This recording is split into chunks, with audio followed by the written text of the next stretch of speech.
అల్హమ్దులిల్లాహి వహదా వస్సలాతు వస్సలాము అలా మల్లా నబియాబాదా అమ్మబాద్ ఫఔదు బిల్లాహి మినష్ షైతానిర్ రజీం బిస్మిల్లాహిర్ రహమానిర్ రహీం ఇన్న దీనా ఇందల్లాహిల్ ఇస్లాం బిస్మిల్లాహిర్ రహమానిర్ రహీం రబ్బిష్రహ్ లీ సద్రి వయస్సిర్ లీ అమ్రి వహలుల్ ఉఖ్దతం మిన్ లిసాని యఫ్ఖహు ఖౌలి. అనంత కరుణామయుడు, అపార కృపాశీలుడు, సర్వలోకాల సృష్టికర్త అయినటువంటి అల్లాహ్ పేరుతో ప్రారంభిస్తున్నాను.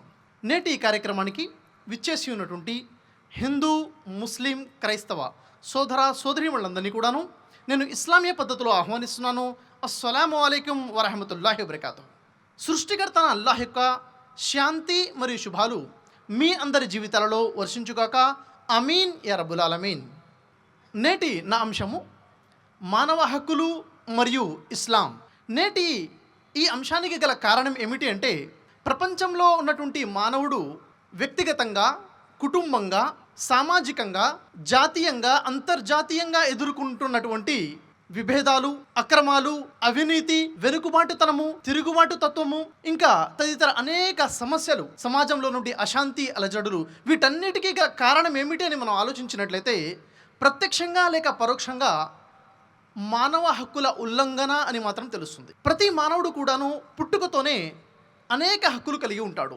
ఎప్పుడైతే ఒక వ్యక్తి యొక్క హక్కులు ఉల్లంఘించబడతాయో, ఒక వ్యక్తికి లభించవలసినటువంటి హక్కులు లభించవో, అప్పుడు ఆ వ్యక్తి వెనుకబాటుకు గురవుతాడు, అశాంతికి లోనవుతాడు.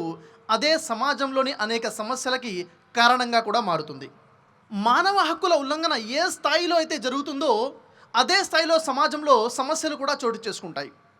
ఉదాహరణకి ఒక వ్యక్తి యొక్క హక్కులు కానివ్వండి, ఒక కుటుంబం యొక్క హక్కులు, సమాజంలో ఒక జాతి యొక్క హక్కులు, లేక ఒక దేశం యొక్క హక్కులు, ఏ స్థాయిలో అయితే హక్కుల ఉల్లంఘన జరుగుతుందో సమాజంలో ఆ స్థాయిలో, ఆ తీవ్రతలో సమస్యలు చోటు చేసుకుంటూ ఉంటాయి. సోదర మహాశయులారా, మనం సమాజాన్ని పరిశీలిస్తే బలవంతులు, బలహీనులు అనే రెండు వర్గాలు మనకి సమాజంలో కనిపిస్తుంటాయి. ఈ రెండు వర్గాలు గతంలో ఉన్నాయి, ఇప్పుడు ఉన్నాయి, భవిష్యత్తులో కూడా ఉంటాయి. బలవంతుల వర్గము, బలహీనుల వర్గము. అయితే ఈ రెండు వర్గాల మధ్య ఎలాంటి వ్యవహారం ఉండాలి, బలవంతులు బలహీనుల మధ్య ఎలాంటి సంబంధాలు ఉండాలి అంటే, బలవంతులు వారికి ఉన్నటువంటి శక్తి సామర్థ్యాలు, వారి కోరికలకు తగ్గట్టుగా దుర్వినియోగం చేయకుండా బలహీనుల పట్ల ప్రేమ, సానుభూతి, సహకార దృక్పథం కలిగి ఉండి వారికి లభించినటువంటి హక్కులు బలహీన వర్గాల వారికి లభించే సహకారం వారికి అందించాలి. బలహీన వర్గాల వారు ఏదైతే వెనుకబాటుకి గురై ఉన్నారో వారు వెనుకబాటును దూరం చేసి వారి జీవితంలో అభివృద్ధి చెందేటువంటి ప్రయత్నం చేయాలి. జీవిత సంగ్రామంలో వివిధ రంగాలలో వారిని అభివృద్ధి పరిచేటువంటి ప్రయత్నము చేయాలి. అయితే సోదర మహాశయులారా, మన సమాజాన్ని లేక చరిత్రని మనం పరిశీలిస్తే మరి బలవంతులు బలహీనుల పట్ల అలాంటి సంబంధాన్ని కలిగి ఉన్నారంటే లేదనే చెప్పాలి. మరి ఎలాంటి సంబంధాన్ని కలిగి ఉన్నారు? బలహీన వర్గాల వారు బలవంతుల వర్గాల వారి యొక్క జీవితాన్ని, వారి జీవన విధానాన్ని మనం పరిశీలించినట్లయితే, బలవంతులు వారి అధికార బలం యొక్క మత్తులో వారి బాధ్యతలు మర్చిపోయి జీవితాన్ని గడుపుతున్నారు. బలహీనులు వారి మీద మోపబడినటువంటి బాధ్యతల యొక్క బరువుకి కృంగిపోయి జీవితం గడుపుతున్నారు. బలవంతులైన ప్రజలు వారి అధికార బలంతో దౌర్జన్యంగా బలహీనుల యొక్క హక్కులని అవధులు లేకుండా దోచుకుంటున్నారు. బలహీన ప్రజలు మాత్రము వారికి కనీసంగా లభించవలసిన హక్కులు కూడా లభించకుండా కన్నీరు కారుస్తూ జీవితం గడుపుతున్నారు. బలవంతుల యొక్క జీవితాలు ఎలా ఉన్నాయి అంటే, వారు భోగ విలాసాల్లో సుఖశాంతులతో వాళ్ళ జీవితాలు తాండవిస్తుంటే, బలహీనులు మాత్రము వారి జీవితము గడపడం కూడా బహు కష్టతరంగా ఉంది. సమాజంలో బలవంతులు చట్టాన్ని, పరిపాలనని, సామాజిక వ్యవస్థలను, ఆర్థిక వనరులను వారి గుప్పెట్లో పెట్టుకుని వారే పరిపాలకులుగా, వారే న్యాయ నిర్ణేతలుగా, ప్రతి దానికి, ప్రతి వ్యవస్థకు, ప్రతి భవంతికి వారే యజమానులే కూర్చున్నారు. శక్తి మొత్తానికి వాడి గుప్పెట్లో ఉంచుకున్నారు బలవంతులు. బలహీనుల యొక్క జీవితాలు ఎలా ఉన్నాయంటే సోదర మహాశయులారా, బలవంతుల యొక్క అభివృద్ధి కోసము కేవలం ఒక యంత్రాలుగా, సాధనాలుగానే బలహీనుల జీవితాలు ముందుకెళ్తున్నాయి. బలహీనుడు ఎందుకు బతికున్నారంటే, బలవంతుల యొక్క అభివృద్ధి కోసము బలహీనుడు సమాజంలో అవసరము కాబట్టి బలహీనుల యొక్క జీవితం ముందు కొనసాగుతుంది. అంటే బలవంతులు తాము అర్హులు కానటువంటి అనేక హక్కులకు యజమానులే కూర్చున్నారు. బలహీనులే మాత్రము వారు కనీసము లభించవలసినటువంటి వారి కనీస హక్కులకు, ప్రాథమిక హక్కులు కూడాను నోచుకునే పరిస్థితి బలహీనుల యొక్క జీవితం మనకు కనబడుతుంది. అయితే సోదర మహాశయులారా, సమాజంలో ఇలాంటి పరిస్థితులకు మనం ఉదాహరణ చూసుకున్నట్లయితే, మన భారతదేశాన్ని పాలించినటువంటి బ్రిటిష్ యొక్క పరిపాలనకు ఉదాహరణగా మనం చూడవచ్చు.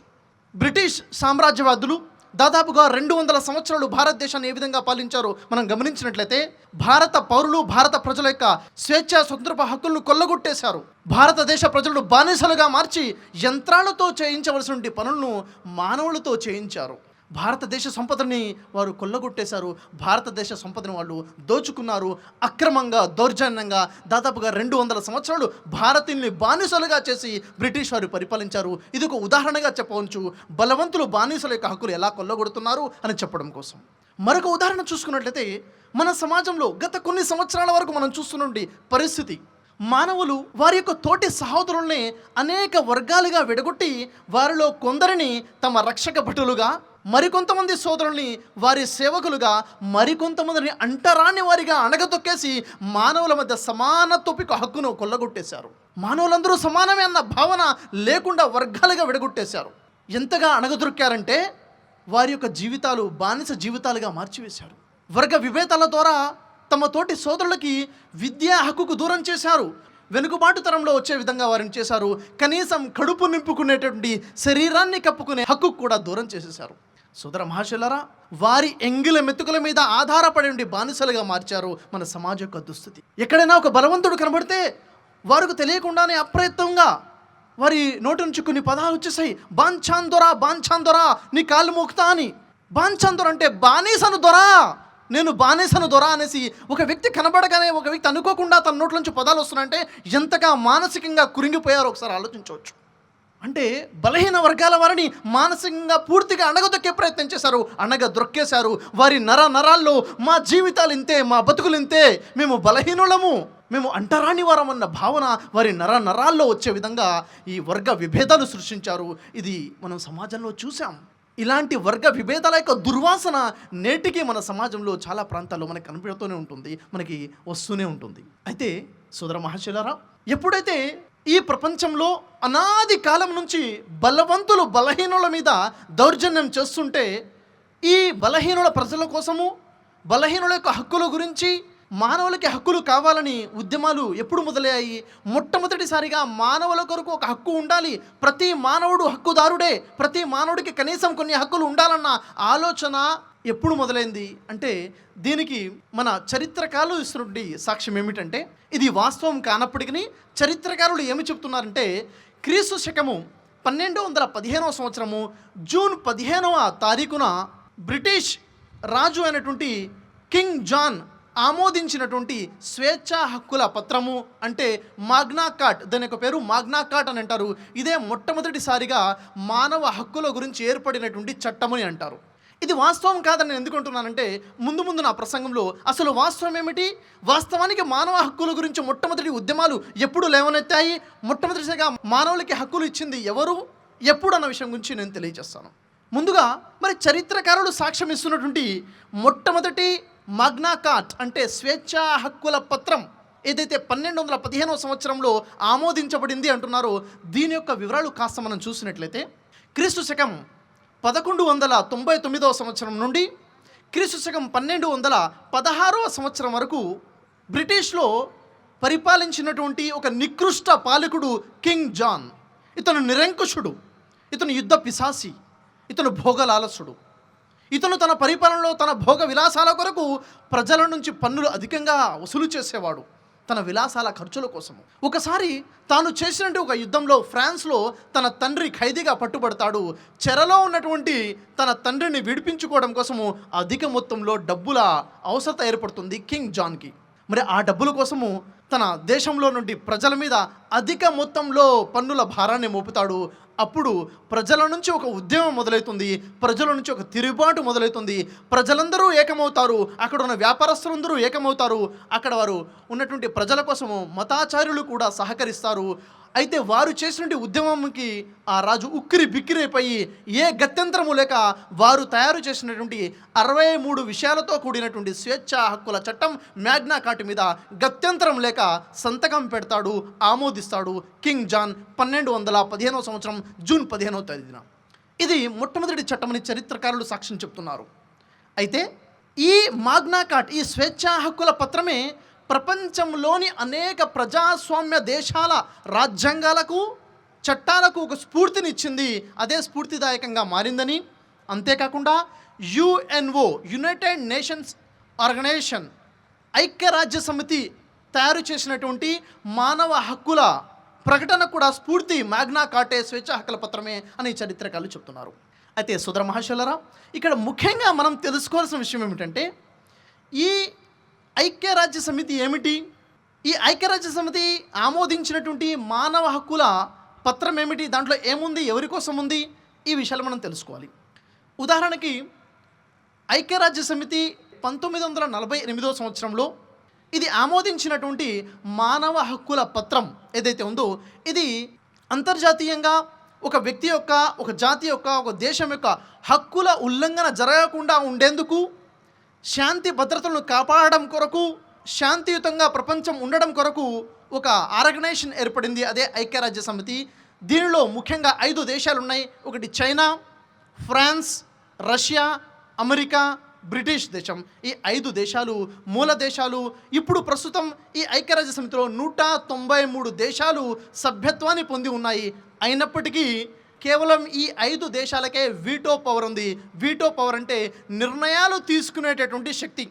అయితే సోదర మహాశయులారా, మరి వ్యక్తులందరూ, ప్రతి జాతి, ప్రతి దేశము సమానమే. ఏది తక్కువ కాదు, ఏది ఎక్కువ కాదు.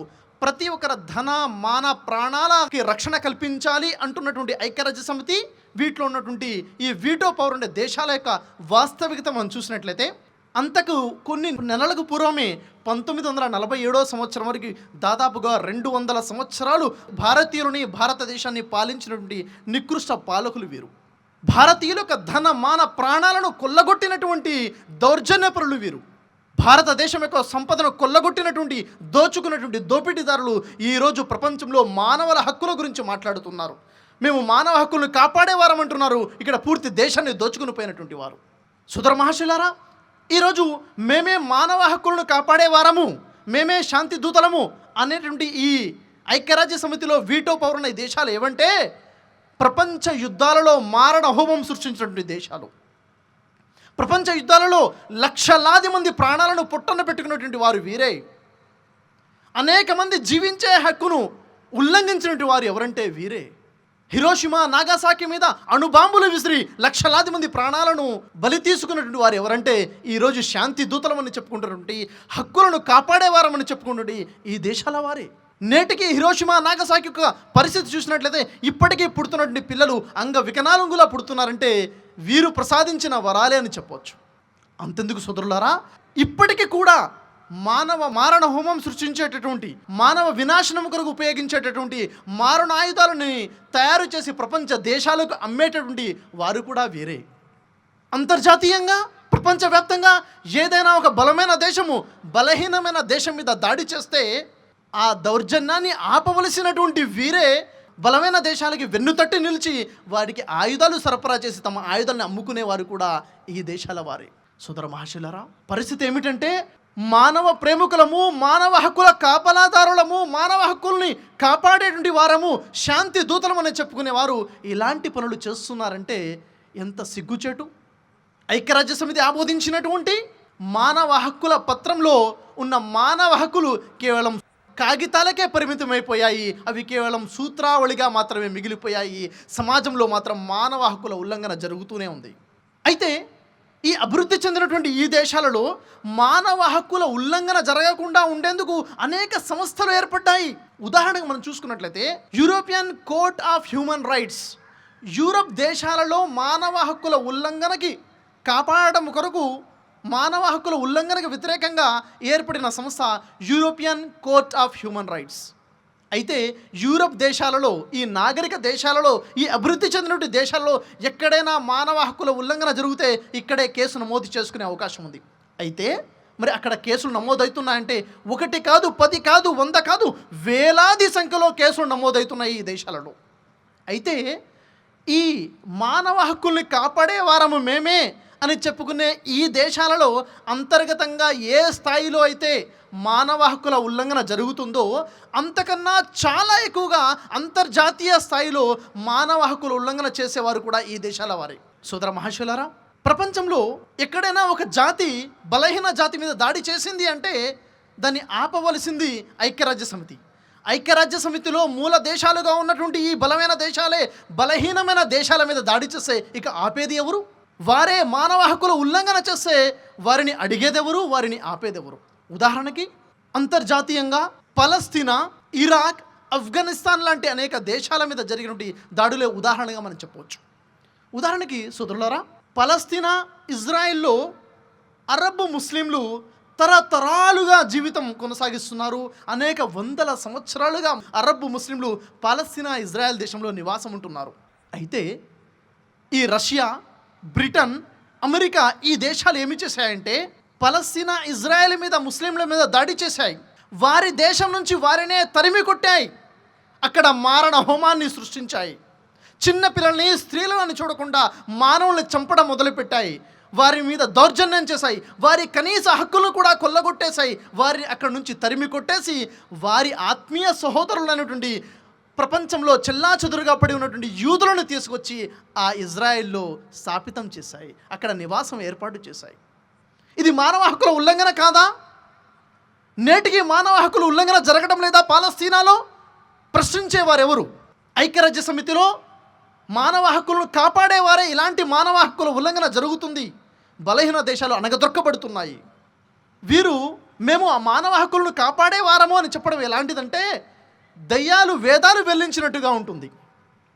సుధర మహాశైలరా, ఐక్యరాజ్య సమితిలో మానవ హక్కుల ప్రకటన ఏదైతే జరిగిందో వీటి ద్వారా మేము సమాజంలో, ప్రపంచంలో, అంతర్జాతీయంగా మానవ హక్కులను కాపాడే వారము అని చెప్పుకునేటువంటి దేశాలలో ఒక దేశమైనటువంటి అమెరికా నాటో దళాలని ఆఫ్ఘనిస్తాన్ మీద మోపాడు. అక్కడ బాంబులు వర్షం కురిపించాడు. ఇళ్ల మీద బాంబులు కురిచాయి, హాస్పిటల్స్ మీద బాంబులు కురిచాయి, పిల్లలు చదువుకునే బళ్ళ మీద, స్కూల్స్ మీద బాంబులు కురిచాయి. అక్కడ విద్యుత్ కేంద్రాల మీద బాంబులు కురిచాయి. నీళ్లు తాగే వాటర్ ట్యాంకుల మీద బాంబులు కురిపించాడు. మారణ హోమం సృష్టించాడు. ఆఫ్ఘనిస్తాన్ని శ్మశాన వాటికగా మార్చేశాడు. దేశాన్ని ఆక్రమించేశాడు. దేశంలో నుండి సంపదను కొల్లగొట్టాడు. దీనికి సంబంధించి మరిన్ని వివరాలు మీరు చూడాలంటే సోషల్ మీడియాలో ఉన్నటువంటి దీనికి సంబంధించిన న్యూస్ మీరు చూడవచ్చు. 6 టీవీలో ప్రసారమైనటువంటి 6th సెన్స్ అనే కార్యక్రమాన్ని మీరు చూసినట్లయితే అనేక ఆధారాలతో చూసే అవకాశం ఉంది. సోదర మహాశైలరా, ప్రపంచంలో మానవులకంటూ హక్కులు ఉండాలి, ఆ హక్కులు కాపాడబడాలి. ఆ హక్కులను కాపాడడం కోసం ఒక ఐక్యరాజ్య సమితి ఉంది. దానికి పెత్తనదారులము, దాని కాపలాదారులము మేమే అని చెప్పుకునే వారి పరిస్థితి ఇలా ఉంది. అయితే మరి ఈ ఐక్యరాజ్య సమితి మానవ హక్కుల చట్టంని మనం పరిశీలించినట్లయితే మరియు ప్రపంచంలో ప్రజాస్వామ్య దేశాలలో ఉన్నటువంటి రాజ్యాంగాలను, ప్రజాస్వామ్య దేశాలలో ఉన్న చట్టాలను మనము పరిశీలించినట్లయితే మనకు తెలిసే విషయం ఏమిటంటే మానవుడు అనేవాడు స్వేచ్ఛాజీవి. ఈ మానవుడు తన జీవితం కొరకు శాసనాలు తనే తయారు చేసుకుంటాడు. చట్టం ఇలా ఉండాలి, నియమాలు ఇలా ఉండాలని ఎవరు చేస్తారు? మానవుడే చేసుకుంటాడు. ఈ యొక్క చట్టాలలో, ఈ యొక్క రాజ్యాంగాలలో, ఈ యొక్క ఐక్యరాజ్య సమితి యొక్క మానవ హక్కుల చట్టాలలో దేవుడు అన్న భావన లేదు. మానవుడిని దేవుడు సృష్టించాడు అన్న భావన లేదు. దేవుడు మానవుడి కోసం శాసనాలు, చట్టాలు ఇస్తాడన్న భావన లేదు. మానవుడే స్వేచ్ఛాజీవి. మానవుడు తనకు తాను శాసనాలు తయారు చేసుకుంటాడు, మానవుడే చట్టాలు తయారు చేసుకుంటాడన్న భావన. మరి ఈ చట్టాలలో మానవ హక్కులు కాపాడబడుతున్నాయా? మానవ హక్కులు ఉల్లంఘించబడుతున్నాయా అంటే మానవ హక్కులు ఉల్లంఘించబడుతున్నాయి అంతర్జాతీయ స్థాయిలో. ఎందుకని? ముఖ్యమైన కారణం ఏమిటి అంటే కొందరు అనుకుంటున్నారు మేము చట్టం యొక్క కళ్ళు కప్పేసి మేము తప్పు చేస్తాము, మమ్మల్ని ఎవరూ పట్టుకోలేరు కదా, చట్టానికి పట్టుబడకుండా మేము తప్పు చేస్తాము, మమ్మల్ని ఎవరూ చూడడం లేదు కదా అని కొందరు హక్కుల ఉల్లంఘన చేస్తుంటే మరికొందరు చట్టం మా చేతిలోనే ఉంది కదా అని మరికొందరు హక్కుల యొక్క ఉల్లంఘన చేస్తున్నారు. చట్టం ఎవరికీ కాదు. చుట్టం అన్నది ఒక కేవలం నానుడిగా మాత్రమే మిగిలిపోయింది. చట్టం బలవంతుల చుట్టం అన్నది వాస్తవం అన్న విషయం ప్రపంచాన్ని మనం పరిశీలిస్తే తెలుస్తుంది. అయితే నేటి నా అంశము మానవ హక్కులు మరియు ఇస్లాం. దీంట్లో మొదటి భాగం ప్రపంచంలో మానవ హక్కుల యొక్క స్థితిగతులు ఏమిటో మనం వివరంగా చూసే ప్రయత్నం చేశాం. రెండవ భాగం ఇస్లాం. అదేమిటండి, మానవ హక్కులకి ఇస్లాంకి ఏమిటి సంబంధం అనుకోవచ్చు చాలామంది. వాస్తవం ఏమిటంటే అనాది కాలం నుంచి చరిత్రను పరిశీలిస్తే ప్రపంచ మానవాళ్ళందరి కోసం సంపూర్ణమైనటువంటి మానవ హక్కులని ఇచ్చినటువంటి ధర్మం ఏదైనా ఉందా అంటే అది ఇస్లాం ధర్మం. కేవలం ప్రపంచ మానవులకి సంపూర్ణ మానవ హక్కులను ఇవ్వడమే కాదు, ఇచ్చినటువంటి ఆ హక్కులను ఉల్లంఘన జరగకుండా హక్కులను కాపాడడం కోసము సమాజంలో రావలసినటువంటి నైతిక పరివర్తనకు కావలసినటువంటి బోధనలు కూడా అందించింది ఇస్లాం ధర్మం. సుదర మహాశులరా, ఇస్లాం మానవ హక్కుల గురించి ఎంత వివరంగా తెలియచేసిందంటే, ఈ సమస్త మానవాళి కోసము, ప్రపంచంలో ఉన్న ప్రతి మానవుడి కోసము మానవులకంటూ ఒక చట్టం, మానవులకంటూ పరిపూర్ణమైనటువంటి రాజ్యాంగాన్ని సృష్టికర్తన అల్లా అవతరింపచేశాడు. ఎప్పుడయ్యా అంటే నేటికి 1400 సంవత్సరాలకు పూర్వం. అంటే చరిత్రకారులు సాక్ష్యం ఇస్తున్నటువంటి మొట్టమొదటి స్వేచ్ఛా హక్కుల చట్టం అంటున్నారే, అది ఎప్పుడు? 1215వ సంవత్సరం. అంటే నేటికి 800 సంవత్సరాల క్రితం మాగ్నా కార్టా స్వేచ్ఛా హక్కుల చట్టం ఉంటే, అంతకి 600 సంవత్సరాలకు పూర్వం, నేటికి 1400 సంవత్సరాలకు పూర్వమే మొట్టమొదటి మానవ హక్కుల రాజ్యాంగం ఖురాన్ని సృష్టికర్తన దేవుడు అవతరింపచేశాడు. అయితే సోదర మహాశులరా, సృష్టికర్త నుండి అల్లా అవతరింపచేసినటువంటి మానవ హక్కుల రాజ్యాంగము, మానవ హక్కుల చట్టం నుండి ఖురాన్, ఈ ఇస్లాం ధర్మంలో ఎవరి హక్కుల గురించి ఉన్నాయంటే సమస్త మానవాళి హక్కుల గురించి ఉన్నాయి. తల్లిదండ్రుల హక్కుల గురించి తెలియచేయడం జరిగింది, భార్య హక్కుల గురించి, భర్త హక్కుల గురించి, సంతానం యొక్క హక్కుల గురించి, ఇంటికి వచ్చే అతిథులు బంధువుల యొక్క హక్కుల గురించి, అనాథల హక్కుల గురించి, బాటసారుల హక్కుల గురించి, ఇరుగు పొరుగు వారి హక్కుల గురించి, సమాజంలో ఉన్నటువంటి పీడితుల యొక్క హక్కుల గురించి, సమాజంలో నుండి పేదవాళ్ళ హక్కుల గురించి, ప్రతి మానవుని హక్కుల గురించి, మానవుల హక్కుల గురించే కాదు సోదరులారా, మానవుల యొక్క బాధ్యతల గురించి కూడా చెప్పింది ఈ ఖురాన్ చట్టం, ఖురాన్ రాజ్యాంగం. కేవలం మానవుల హక్కుల గురించే కాదు, జంతువుల హక్కుల గురించి, వృక్షాల హక్కుల గురించి, పంట పొలాల హక్కుల గురించి కూడా సవివరంగా బోధించినటువంటి ఏకైక ధర్మం ఇస్లాం. మరి ఈ హక్కుల గురించి ఈ ఇస్లాం ఎప్పుడు బోధించింది, ఈ ఖురాన్ ఎప్పుడు అవతరించిందంటే నేటికి 1400 సంవత్సరాల క్రితం. 14 రోజులు కాదు, 14 నెలలు కాదు, 1400 సంవత్సరాల క్రితం. అంటే ఎలాంటి కాలము? అజ్ఞానాంధకారంలో మానవుడు కొట్టుమిట్టాడుతున్నటువంటి కాలము, మానవత్వం అనే మాట కూడా వినిపించినటువంటి అంధకారమైనటువంటి కాలం అది. స్త్రీని ఒక ఆట వస్తువుగా, భోగ విలాసాల కోసం ఉపయోగించే ఒక యంత్రంగా, అంగడిలో అమ్మేటువంటి ఒక వస్తువుగా చూసేటువంటి కాలం అది. సమాజంలో సాంప్రదాయాలు ఎంతగా నీచంగా ఉండేవంటే, కాబా గృహానికి చుట్టూగా నగ్నంగా స్త్రీలు పురుషులు ప్రదక్షిణ చేసేవారు. ఈరోజు సంతలో జంతువులను ఏ విధంగా అయితే అమ్ముతున్నామో, ఆ రోజు అజ్ఞాన కాలంలో స్త్రీలను పురుషులను నగ్నంగా సంతలో నిల్చోబెట్టి బానిసలుగా అమ్మేటువంటి కాలం అది. ఆ కాలంలో ఆడపిల్ల పుడితే అవమానంగా భావించి సజీవంగా పాతి పెట్టేటువంటి రాక్షస కాలం అది. ఆ కాలంలో ఒక తెగ యొక్క ఒంటె మరొక తెగ యొక్క పంట చేనులో వచ్చి మేసిందన్న ఒక చిన్న కారణంగా 70 సంవత్సరాల పాటు పోరాటాలు జరిగేవి, వేల మంది ప్రాణాలు హతమార్చుకునేటువంటి అజ్ఞాన రాక్షస కాలం అది. ఆ కాలంలో తాగుడు, జూదము, వ్యభిచారము, సకల సామాజిక చెడులతో మానవత్వం మంట కలిసినటువంటి సమాజంలో మానవుల హక్కుల గురించి, అది ప్రపంచ మానవులందరి యొక్క సంపూర్ణ హక్కుల గురించి సృష్టికర్తన దైవం ఖురాన్ని అవతరింపచేశాడు. సోదర మహాశులారా, ఈ ఖురాన్ గ్రంథం, ఈ ఇస్లాం ధర్మం ఇచ్చినటువంటి మానవ హక్కుల్లో కొన్ని విషయాలు మనం పరిశీలించినట్లయితే, మొదటగా మానవుని యొక్క జీవించే హక్కు. జీవించే హక్కు అనేది మానవుడికి ప్రాథమిక హక్కు అని మనం చెప్పవచ్చు. ఎందుకంటే మానవుడు జీవించి ఉంటేనే కదా ఇతర హక్కుల గురించి ప్రస్తావన వచ్చేది. కాబట్టి జీవించే హక్కు మానవుడి యొక్క మొదటి హక్కు అని చెప్పవచ్చు. మానవుని కొరకు జీవించేటటువంటి హక్కును ఇస్లాం ప్రసాదించింది. మానవుని యొక్క జీవించే హక్కుని ఎవరు కూడా కొల్లగొట్టకూడదు, ఎవరు కూడా ఈ మానవుని చంపకూడదు. ఒక మానవుని యొక్క హత్యను ఖురాన్ ఖండిస్తుంది. ఖురాన్ గ్రంథంలో సూర మాయిదా 5వ సూర 32వ ఆయతని మనం పరిశీలించినట్లయితే, అన్యాయంగా ఒక వ్యక్తి యొక్క ప్రాణాలు తీసినవాడు సమస్త మానవాళి ప్రాణాలు తీసిన దాంతో సమానము. ఒక మానవుని ప్రాణాలు కాపాడిన వాడు సమస్త మానవాళి ప్రాణాలు కాపాడిన దాంతో సమానమని ఇస్లాం ధర్మం తెలియజేస్తుంది. సోదరులారా, ఒక వ్యక్తి యొక్క ప్రాణము సమస్త మానవాళి ప్రాణాలతో సమానమని ఒక వ్యక్తి ప్రాణం యొక్క విలువ గురించి తెలియచేసింది ఇస్లాం ధర్మం. సహీ బుఖారీ కితాబుల్ ఈమాన్ అబ్దుల్లా బిన్ అమ్ర్ రజల్లాహును కథనం ప్రకారంగా ముహమ్మద్ సల్లల్లాహు అలైహి వసల్లం వారు తెలియచేశారు, ఒక వ్యక్తి యొక్క ప్రాణాలు అన్యాయంగా తీయడము మహాపాపకార్యము అన్నారు. అయితే ఈ మానవుడి యొక్క జీవితము దేవుడి యొక్క ప్రసాదితము. మానవుని జీవితానికి యజమాని ఎవరంటే ఆ సృష్టికర్తన అల్లానే. కాబట్టి ఈ మానవుని జీవితాన్ని హరించేటటువంటి హక్కు ఎవరికీ లేదు. స్వయానా ఒక మానవుడు తన జీవితాన్ని తాను హరించుకునే స్వేచ్ఛ హక్కు కూడా కలిగి లేడు. అంటే ఒక వ్యక్తి ఆత్మహత్య చేసుకునేటువంటి స్వేచ్ఛ మానవుడికి లేదు.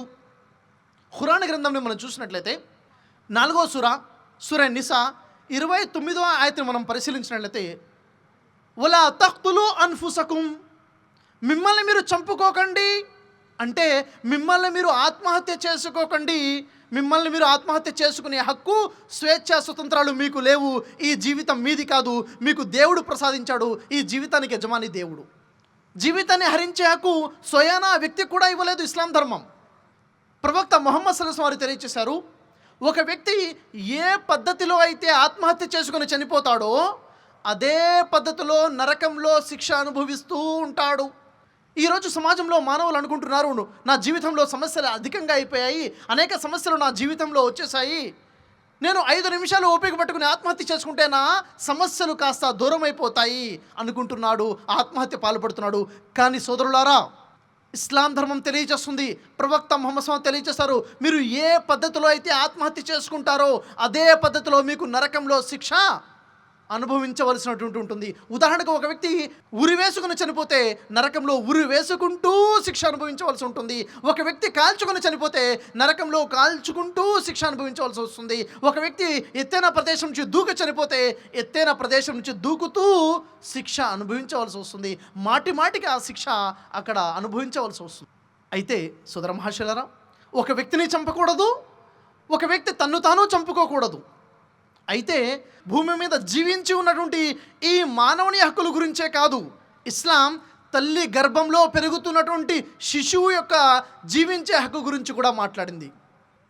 నేడు సమాజంలో మానవుడు ఎంత అభివృద్ధి చెందినా కానీ నరరూప రాక్షసుడుగా తల్లి గర్భంలో పెరుగుతున్నటువంటి శిశువుని తల్లి గర్భంలోనే హతమారుస్తున్నాడు.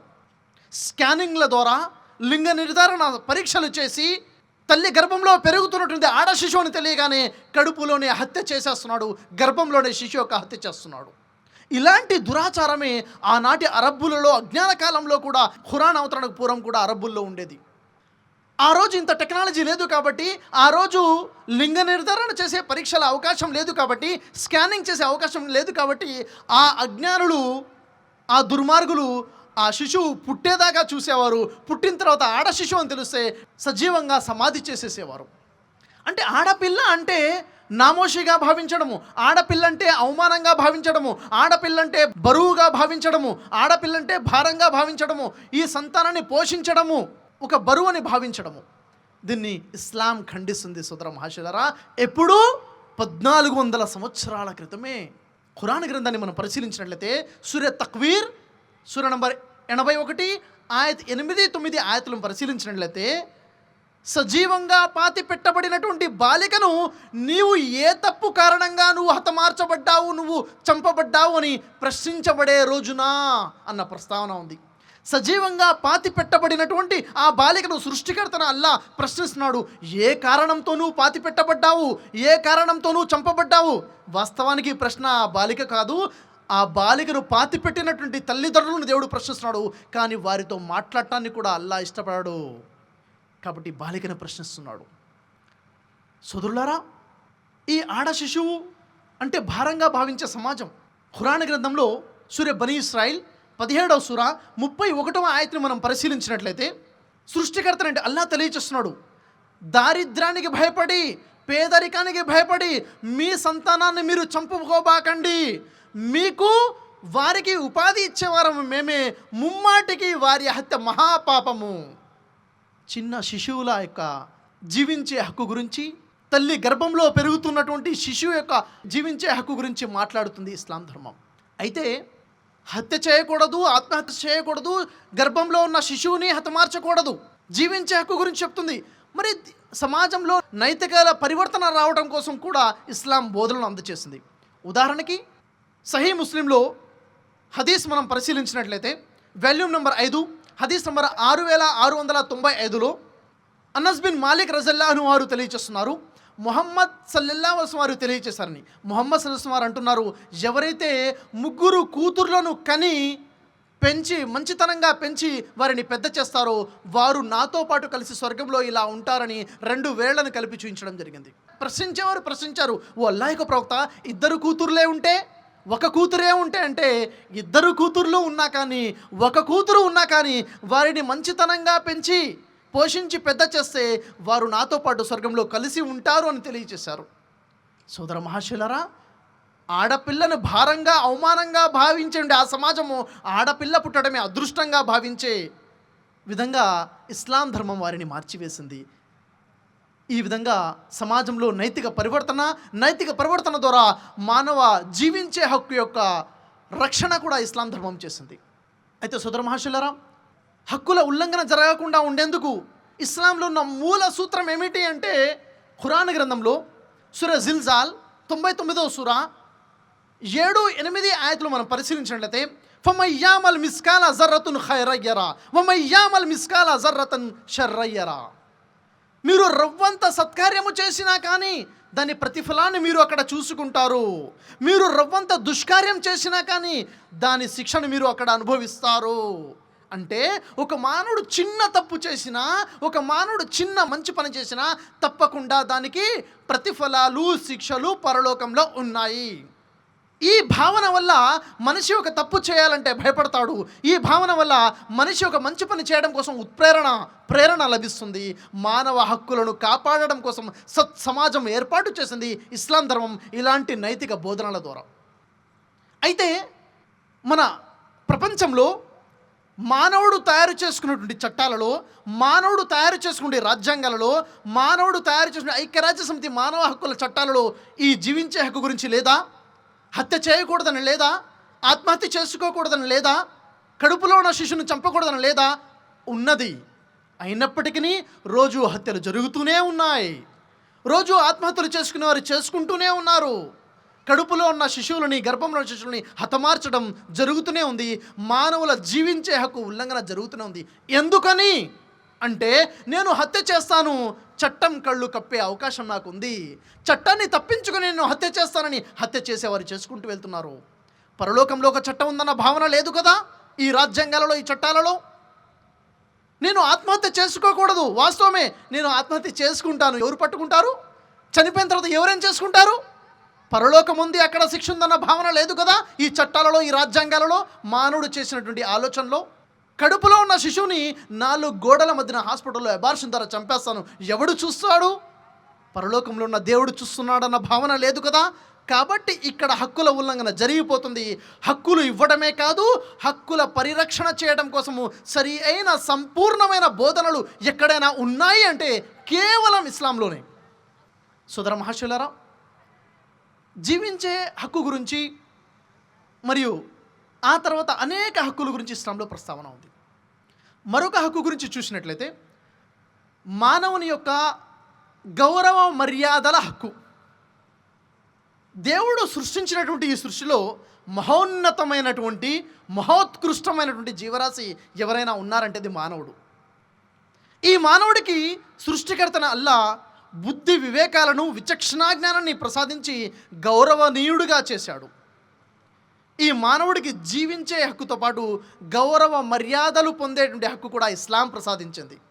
అంటే ఒక మానవుణ్ణి కించపరచకపోవడము, ఒక మానవుని అగౌరవపరచకపోవడము మానవుని యొక్క హక్కు.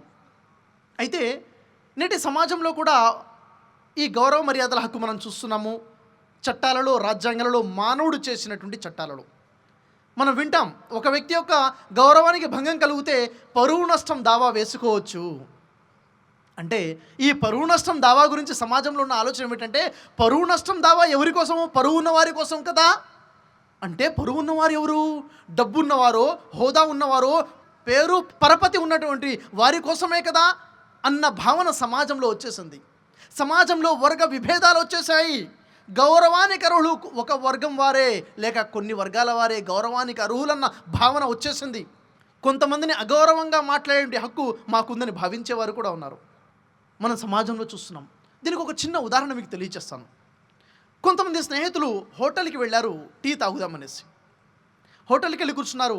ఆ హోటల్లో ఒక వ్యక్తి వెయిటర్గా పనిచేస్తున్నాడు. ఆ వెయిటర్ని ఈ స్నేహితుల్లోంచి ఒక స్నేహితుడు పిలుస్తున్నాడు. అరే ఇటు రారా అని పిలిచాడు. అతను వచ్చేసి ఏం కావాలరా అంటే ఏమవుతుంది? గొడవ అయిపోతుంది. ఎందుకంటే ఈ వర్గం వారు అనుకుంటున్నారు అతన్ని అగౌరవంగా మాట్లాడే హక్కు మాకుంది అని. ఈ అసమానతలు చేడు చేసుకున్నాయి.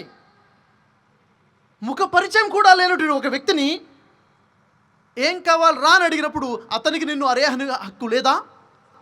ఖచ్చితంగా ఉండాలి. అదే సున్నితమైన విషయాల గురించి ఇస్లాం బోధించింది. ఇస్లాం అంటుంది, నీ కోసం నువ్వు ఏదైతే ఇష్టపడతావో అదే నీ సోదరుడి కోసం కూడా ఇష్టపడు.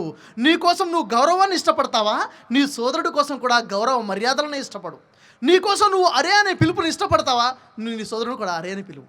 ఇస్లాం సమానత్వాన్ని, గౌరవ మర్యాదల అతి సున్నితమైన విషయాన్ని తెలియజేస్తుంది. ఎప్పుడు 1400 సంవత్సరాల క్రితము అజ్ఞానాంధకారంలో మానవుడు కొట్టుమిట్టాడుతున్నట్టు ఆ కాలంలో సున్నితమైనటువంటి గౌరవ మర్యాదల గురించి బోధించాడు సృష్టికర్త అయినటువంటి దైవం ఈ మానవుడి కోసం. సుధర మహాశిల్లారా, నేడు సమాజంలో సర్వసాధారణంగా ఒక విషయం మనం చూస్తుంటాం. అదేమిటంటే అది చదువుకున్న వారైనా కావచ్చు, చదువుకోనటువంటి వారైనా కావచ్చు, అది రాజకీయ నాయకుల్లో కావచ్చు, కళాశాలలో కావచ్చు, సమాజంలో కావచ్చు, ఒక వ్యక్తిని హేళన చేస్తూ కించపరుస్తూ అతనుకున్నటువంటి పేరుని కాకుండా నిక్నేమ్స్ పెట్టి పిలవడం చూస్తున్నాం. కాలేజీల్లో ర్యాగింగ్ల పేరుతో అనేక అవమానాలు జరుగుతున్నాయి. నిక్నేమ్స్ పెట్టి పిలుస్తున్నారు. అతనికంటూ ఒక మంచి పేరు ఉంది, ఆ పేరు తెలిసి అరే బోండం అని పిలిచేవారు ఉన్నారు, అరే గాడిదని పిలిచేవారు, అరే కూరగాయల పేర్లు పెట్టి కించపరిచే ఉన్నారు, అరే టమాటా, అరే వంకాయ, అరే బెండకాయ అని పిలిచేవారు కూడా ఉన్నారు. ఇలాంటి స్థితి నేటి సమాజంలో మనం చూస్తున్నాం. ఎవరిలో? చదువుకొని వారా? కాదు, చదువుకున్నటువంటి వారిలో కూడా, ఉన్నత స్థాయిలో ఉన్నటువంటి వారిలో కూడా ఇలాంటి విషయాన్ని మనం చూస్తున్నాం. అయితే ఇస్లాం దీని గురించి ఏం చెప్తుందో తెలుసా? ఇస్లాం ఖురాన్ గ్రంథంలో సూర హుజరాత్ 49వ సూర 11వ ఆయత్ని పరిశీలిస్తే 1400 సంవత్సరాల క్రితం సృష్టికర్త అయిన అల్లా ప్రజలకు బోధిస్తున్నాడు. ఏమని? ఓ విశ్వాసులారా, పురుషులు ఇతర పురుషుల్ని ఎగతాళి చేయకూడదు, వీరికంటే వారే శ్రేష్ఠులై ఉండవచ్చు. స్త్రీలు ఇతర స్త్రీలను ఎగతాళి చేయకూడదు, వీరికంటే వారే శ్రేష్ఠులై ఉండవచ్చు. మీరు ఒకరిని ఒకరు ఎత్తిపడుచుకోబాకండి, ఒకరినొకరు చెడ్డ పేర్లతో పిలుచుకోబాకండి. మీరు విశ్వసించిన తర్వాత చెడ్డ విషయాలలో పేరు సంపాదించడము నీచమైన విషయము. ఇకనైనా మీరు మారకపోతే వారే దుర్మార్గులు. చూడండి ఎంత సున్నితమైన విషయాలు తెలియజేస్తుందో. ఒకరిని ఎగతాళి చేయకూడదు, ఒకరిని ఎత్తిపడవకూడదు, ఒక వ్యక్తి నీ చెడ్డ పేర్లతో పిలవకూడదని ఇస్లాం ఒక వ్యక్తి యొక్క గౌరవ మర్యాదల గురించి 1400 సంవత్సరాల క్రితం మాట్లాడింది. కానీ నేటికి మన సమాజంలో ర్యాగింగ్ చేయాలా చేయకూడదా, ర్యాగింగ్ చేసుకోవచ్చు కదా అనే విషయాల మీద ఇప్పటికీ చర్చలు జరుగుతున్నాయి. ఇది మానవుడు ఎటు పయనిస్తున్నాడు అన్నది ఒకసారి మనం ఆలోచించాలి. అయితే సుధర మహాశులారా, ఒక మనిషి యొక్క గౌరవ మర్యాదలలో అతి ముఖ్యమైనటువంటి మరొక విషయం గురించి చూసినట్లయితే సౌశీల్యవతి అయినటువంటి ఒక స్త్రీ యొక్క మాన మర్యాదల గురించి ఇస్లాం మాట్లాడుతుంది. బుఖారీ సహీ హదీస్లో ముహమ్మద్ సల్లల్లాహు అలైహి వసల్లం తెలియజేస్తున్నారు. ఏమని? సౌశీల్యవతి అయినటువంటి అమాయకురాలు అయినటువంటి ఒక స్త్రీ మీద వ్యభిచార నింద మోపటము ఘోరమైన పాపము, మహాపాపము అని చెప్పి ఖురాన్లో అల్లా ఒక వాక్యాన్ని అవతరింపచేశాడు. సూర నూర్లో 24వ సూర 4వ ఆయత్ని మనం పరిశీలించినట్లయితే సౌశీల్యవతి అయినటువంటి ఒక స్త్రీ మీద ఎవరైతే నింద మోపి ఆ తర్వాత 4 సాక్షులను తీసుకుని రాడో అలాంటి వ్యక్తిని 80 కొరడా దెబ్బలు కొట్టండి, ఇక తర్వాత అతని సాక్ష్యాన్ని ఎన్నటికీ స్వీకరించబాకండి. ఒకరి మీద నింద మోపేశాడు, ఆ తర్వాత సాక్షులు తీసుకురాలేకపోయాడు 4 సాక్షులని. అలాంటి వ్యక్తికి ఏం చేయాలంటుంది ఇస్లాం? 80 కొరడా దెబ్బలు కొట్టండి, భవిష్యత్తులో ఎప్పుడు కూడా ఆ వ్యక్తి యొక్క సాక్ష్యాన్ని మీరు స్వీకరించబాకండి. అంటే ఒక వ్యక్తి ఒక స్త్రీ మీద నింద మోపాలంటే 1కి 100 సార్లు ఆలోచిస్తాడు. గౌరవ మర్యాదలను ఇస్లాం కాపాడింది. నేటి సమాజంలో చూసుకున్నట్లయితే ఒక స్త్రీ యొక్క గౌరవానికి విలువే లేకుండా పోయింది. ఆ స్త్రీ ఇలా చేస్తుంది, ఆవిడ ఇలా చేస్తుంది, వారికి సంబంధాలు ఉన్నాయి. నేటి చట్టంలో కూడా ఫలానా స్త్రీ వ్యభిచారం చేసిందని కేసు నమోదు చేసుకుంటే కోర్టు పూర్తిగా పరిశీలించి న్యాయ విచారణ చేసి అవును అని తేలితే ఆ స్త్రీకి శిక్ష విధిస్తుంది. కాదు అని తెలిస్తే ఆ స్త్రీని వదిలేస్తుంది, నింద మోపినటువంటి వ్యక్తిని కూడా వదిలేస్తుంది. ఇతనికి నింద మోపడం ఎంత ఈజీ అయిపోయింది చూసారా. కానీ ఇస్లాం స్త్రీ యొక్క గౌరవ మర్యాదలను కాపాడుతుంది. హక్కులు ఇవ్వడమే కాదు, హక్కుల ఉల్లంఘన జరగకుండా కాపాడిన ధర్మం ఇస్లాం. ఆ తర్వాత సమానత్వపు హక్కు గురించి మనం మాట్లాడుకున్నట్లయితే ఇస్లాం మానవులకి సమానత్వపు హక్కునిచ్చింది.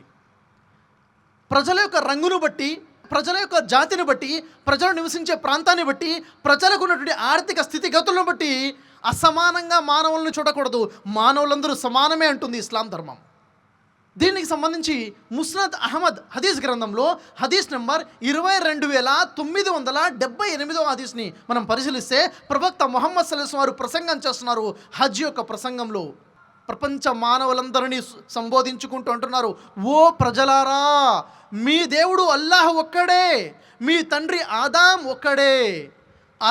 అరబ్బేతరుడు పైన కానీ, అరబ్బేతరుడికి అరబ్బుపై కానీ, నల్లవానికి తెల్లవానిపై కానీ, తెల్లవానికి నల్లవానిపై కానీ ఎలాంటి ఆధిక్యత లేదు, దైవ భీతి ప్రకారంగా తప్ప. అంటే ఒక మానవుడు ఎప్పుడు గొప్పవాడవుతాడు? ఎక్కువగా దేవుడికి భయపడితే గొప్పవాడు. దేవుని యొక్క భీతి లేకపోతే అతను గొప్పవాడు కాదు దేవుడి దృష్టిలో.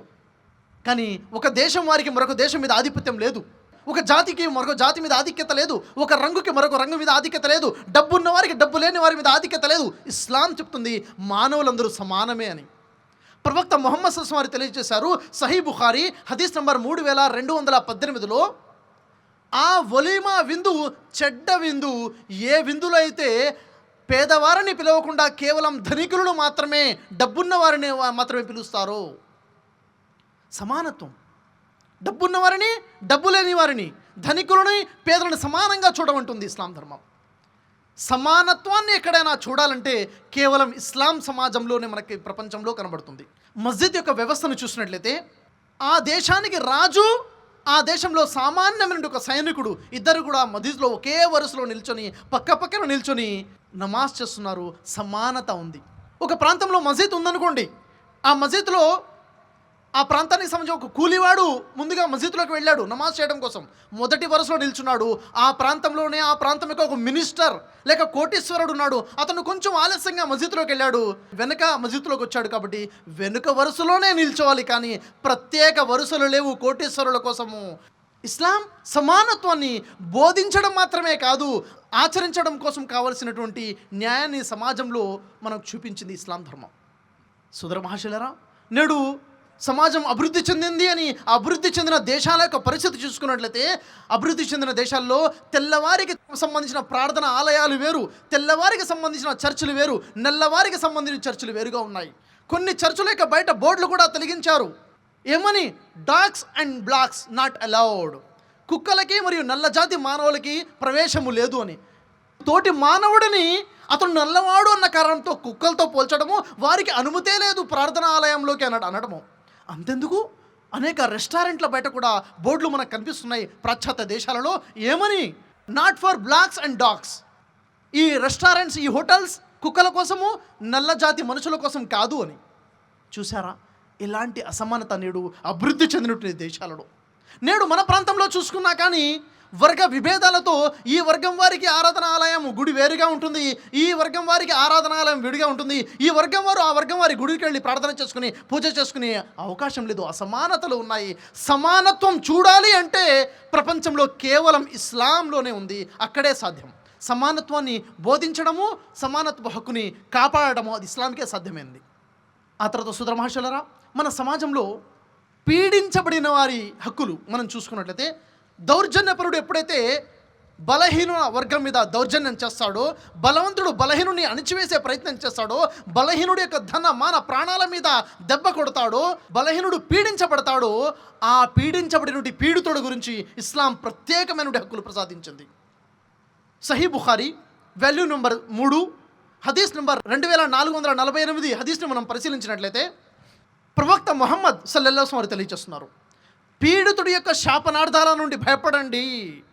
ఎందుకంటే పీడితుడి యొక్క ప్రార్థనకి అల్లాకి మధ్య ఎలాంటి అడ్డుతెర ఉండదు. ఒక వ్యక్తి పీడించబడ్డాడు, ఎలాంటి సహాయకుడు అతని వద్ద లేడు. అప్పుడు అతను ప్రార్థన చేస్తే, శాపనార్థాలు పెడితే నేరుగా అల్లా వింటాడు, అతని మొరలు ఆలకిస్తాడు అని తెలియచేయడం జరిగింది.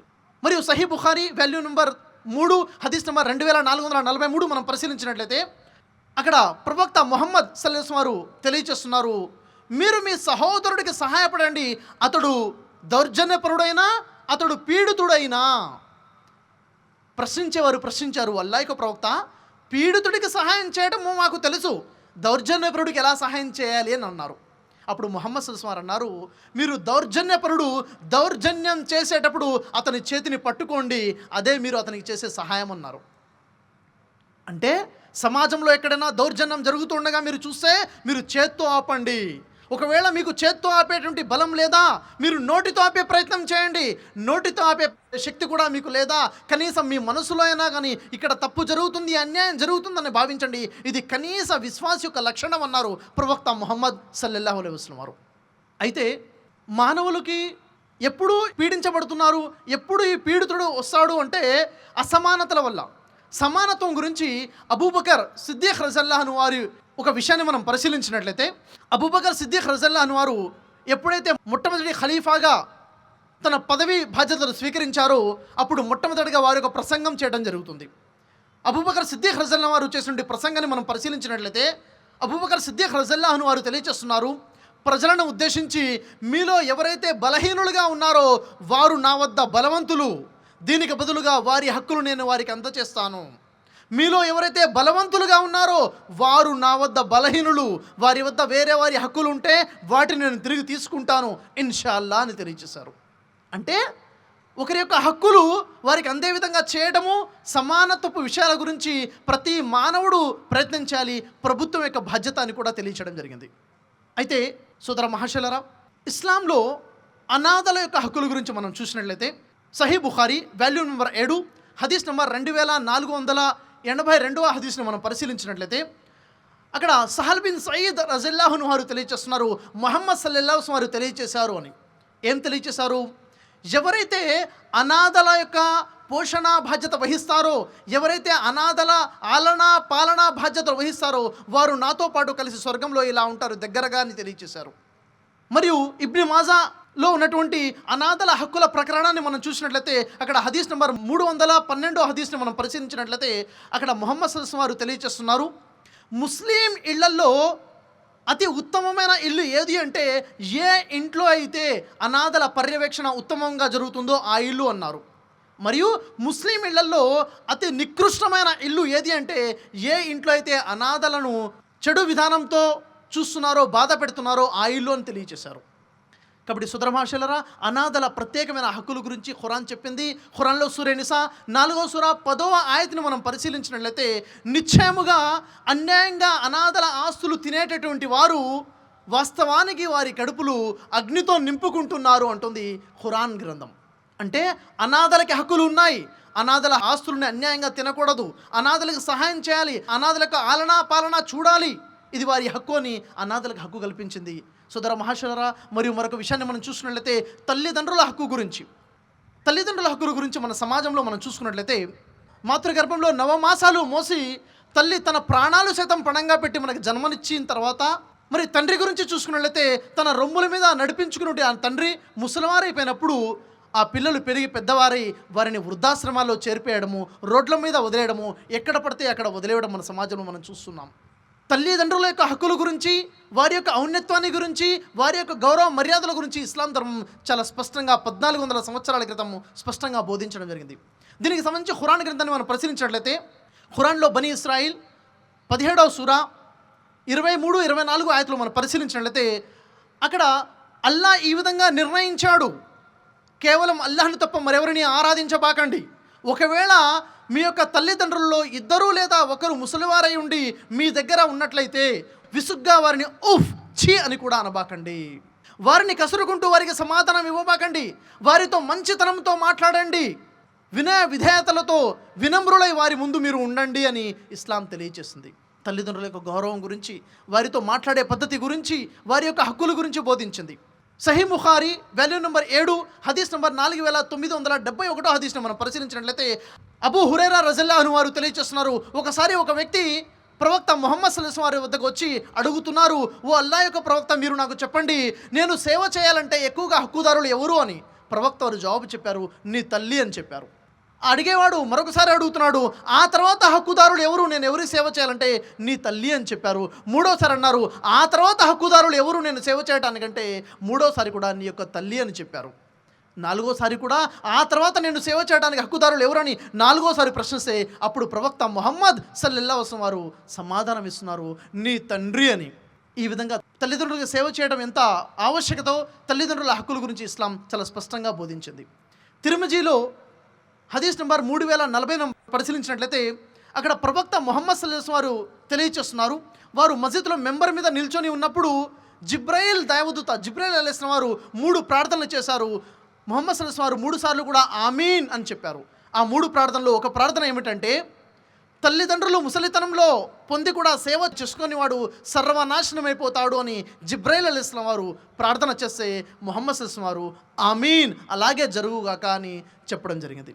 ఇది తల్లిదండ్రులకి ఇస్లాం ఇచ్చినటువంటి గౌరవము, వారి హక్కుల యొక్క ప్రస్తావన. సోదర మహాశులరా, ఇస్లాంలో మానవుల యొక్క హక్కుల గురించి ప్రస్తావించడం మనం మొదలు పెడితే 10 గంటల సేపు ప్రసంగం చేసినా కానీ ఇంకా విషయాలు మిగిలే ఉంటాయి. ఖురాన్లో మానవ హక్కుల గురించి కొన్ని విషయాలు మనం చూసాం. అయితే సోదర మహాశులరా, ఇస్లాం అనేది మానవులకి మానవ హక్కులు ఇవ్వడమే కాకుండా వాటిని రక్షించడం కోసం కావలసినటువంటి నైతిక పరివర్తనకు కావలసిన బోధనలు కూడా ఇస్లాం అందజేసింది. నేటి నా ప్రసంగంలో 2 విషయాలు మనం చూసాం. మొదటి విషయం ఏమిటంటే, ప్రపంచంలో ఉన్నటువంటి మానవుడు తయారు చేసుకున్న మానవ హక్కులు, రాజ్యాంగాలు, చట్టాలు. రెండో విషయం ఏమిటంటే ఇస్లాంలో మానవ హక్కులు. ఈ రెండింటికి తేడా ఏమిటంటే, మానవుడు ప్రపంచంలో చూస్తుంటే రాజ్యాంగాలు, చట్టాలు, ఐక్యరాజ్య సమితి యొక్క మానవ హక్కుల చట్టం ఏమిటంటే ఇది స్వయంగా మానవుడు తయారు చేసుకున్నటువంటి శాసనాలు. ఇస్లాం సృష్టికర్తన దేవుడు ఇచ్చినటువంటి శాసనము, హక్కులు, రాజ్యాంగము ఇది ఇస్లాంలో నుండి ఖురాన్ గ్రంథం. అయితే ఏదైతే రాజ్యాంగాలు, చట్టాలు మానవుడు తయారు చేసుకున్నాడో ఇవి పరిపూర్ణమైనటువంటి మానవుల హక్కుల గురించి బోధించబడలేదు. ఇస్లాంలో 1400 సంవత్సరాల క్రితం పరిపూర్ణ మానవ హక్కుల గురించి చెప్పడం జరిగింది. రాజ్యాంగాలలో, చట్టాలలో మనం చూసుకున్నట్లయితే ప్రపంచంలో మానవుడు తయారు చేసిన శాసనాలలో మానవ హక్కుల యొక్క ప్రస్తావన ఉంది, కానీ వారి యొక్క ఉల్లంఘన జరగకుండా కావడం కోసము మానవుల్లో రావాల్సిన నైతిక పరివర్తనకు కావాల్సిన బోధనలు మాత్రం ఇక్కడ బోధించబడలేదు. సంపూర్ణమైనటువంటి పరిపూర్ణ బోధనలు మనకి ఇస్లాం ధర్మంలో మనకు కనబడుతున్నాయి. ఈ చట్టంలో చట్టం యొక్క కళ్ళు కప్పి చట్టానికి పట్టుబడకుండా తప్పు చేస్తే పట్టుకునే అవకాశమే లేదు, శిక్షించే అవకాశమే లేదు, చూసే నాదుడే లేడు. ఇక్కడ చూసుకున్నట్లయితే ఇస్లాంలో ఇక్కడ ప్రపంచంలో చట్టాన్ని తప్పించుకున్నా కానీ పరలోకంలో దేవుడి చట్టంలో ఎవరు తప్పించుకోలేరు. అయితే సుధర మహాశలరా, ఇక్కడ మానవుడు చేసినటువంటి చట్టాలు అనేక సవరణలు జరుగుతూ ఉన్నా కానీ అనేక సవరణల యొక్క ఆవశ్యకత ఉంది. ఇస్లాం దేవుడు ఇచ్చినటువంటి చట్టంను చూసినట్లయితే ఒక్కసారి కూడా సవరణ జరగలేదు, సవరణ యొక్క అవసరమే లేదు. ప్రళయం వరకు మానవుడికి కావలసినటువంటి సంపూర్ణ హక్కుల గురించి నేటికి 1400 సంవత్సరాల క్రితమే అల్లాహ్ ఖురాన్ గ్రంథం ద్వారా, ఇస్లాం ద్వారా ప్రజలకి అందజేశాడు.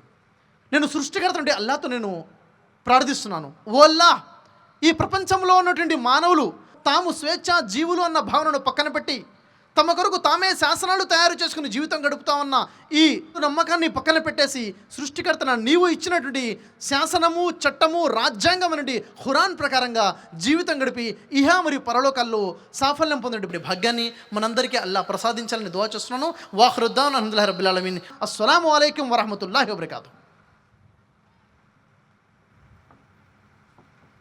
జజాకల్లాహు ఖైర్. మానవత్వం మేలుకులిపేలా, దారి తప్పిన మానవత్వాన్ని తీర్చిదిద్దేలా ఇక్కడ హాజరైనటువంటి మనందరం కూడా మానవ హక్కుల కార్యకర్తలుగా తయారయ్యే విధంగా ఈరోజు సోదరుడు షఫీ గారి యొక్క ప్రసంగము కొనసాగింది. అల్హమ్దులిల్లా. అల్లా వీరి యొక్క ఈ కృషిని స్వీకరించుగాక, ఆమీన్. సోదరులారా, కేవలము ప్రసంగాలు వినటమే కాదు, వీటిపై ఆచరణ ఎంతో ముఖ్యము. లేకపోతే ఈరోజు ఇక్కడ జరిగినటువంటి ఈ మహాకృషి, ఈ మహా బహిరంగ సభ ఎంత మాత్రము మనకు పుణ్యఫలాన్ని కానీ లేకపోతే ప్రాపంచికంగా లాభాన్ని కానీ చేకూర్చదు. కాబట్టి ఏదైతే ఈరోజు చెప్పడం జరిగిందో వాటిని ఆచరించే భాగ్యాన్ని ఆ అల్లాహ్ సుబ్హానహు వ తఆలా మనందరికీ ప్రసాదించుగాక. ఆమీన్.